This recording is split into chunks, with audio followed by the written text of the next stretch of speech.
पिपासुओं को, जिज्ञासुओं को, अपने इन भक्तों को मार्गदर्शन देते हैं, इस जीवन मृत्यु के बंधन से मुक्त करने का उपदेश देते हैं। यह ब्रह्म विद्या जो है बड़ा ही सूक्ष्म ज्ञान है। गीता में भी कहा गया है, अर्जुन को श्री कृष्ण भगवान ने भी दिया है यह ज्ञान।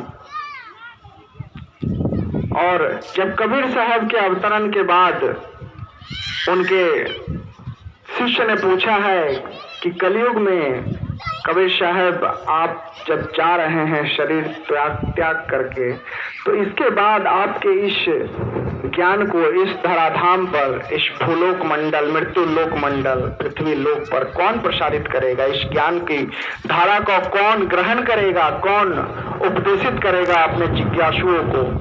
इस मानव को जन्म और मृत्यु, माँ के गर्भ से आने से और मृत्यु तक के इस भूचक्र जो एक काल चक्र है, इससे कौन मुक्ति दिलाएगा? तो कबीर साहब ने यह भविष्यवाणी किया था कि 5025 वर्ष बीत जाने के बाद एक सदाफल नाम का महान तपस्वी उपासक इस धरा पर आएंगे और वह अपने साधना शक्ति के बल पर अपने उस आत्मिक धरातल से भाव भक्ति के दम पर सद्गुरु पद के उत्तराधिकारी बनेंगे। और वही हुआ।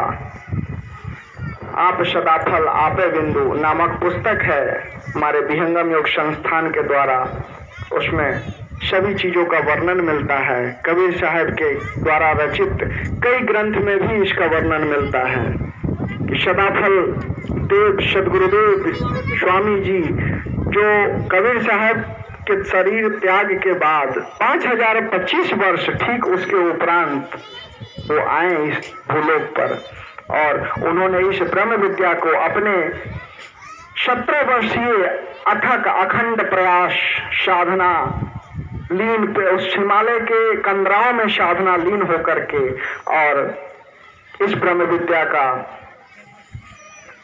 उपभोग इसको ग्रहण किए। और कबीर साहब नित्यानंद सदगुरुदेव द्वारा सदगुरु पद को प्राप्त किए। यह सदगुरु पद उनके इस अखंड साधना और ब्रह्म विद्या के उत्तराधिकारी होने का एक सुनिश्चितकरण है। नित्यानंद सदगुरु ने कहा कि आप अपने संकल्प शक्ति से सदगुरु पद को मैंने जो प्रदान किया है, आप अपने संकल्प शक्ति से जीवों के कल्याण के लिए, मानवों के कल्याण के लिए, मानव हित के लिए उनको जीवन मृत्यु के बंधन से मुक्त करें। और स्वरवेद का जो उन्होंने रचना किया है, शून्य शिखर हिमालय आश्रम से जब उन्होंने यह हुंकार भरा कि 1 लाख मानवों को मैं मुक्त करूंगा, वृतकोट आश्रम बलिया के निकट जो उनका प्रथम साधना स्थल है, साधना स्थली है, वहां से उन्होंने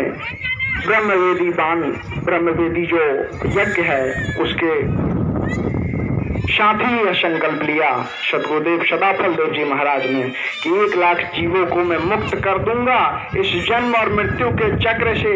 उसके बाद मैं सोचूंगा कि यहाँ रहूं या ना।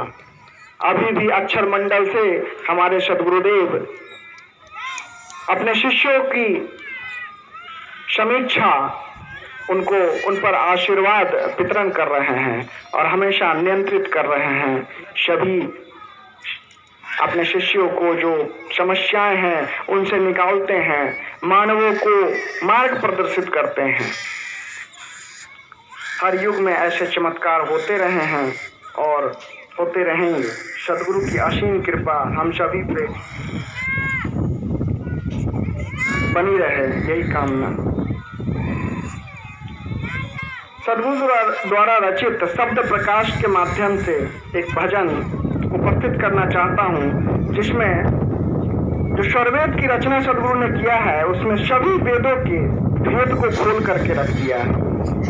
संस्कृत भाषा में पांडुलिपि में जो रचित पूर्व के हमारे जितने ग्रंथ हैं, उपनिषद, शास्त्र, वेद, श्रीमद् भागवत गीता, उनका हिंदीकरण भी हुआ, अनुवादकरण भी हुआ।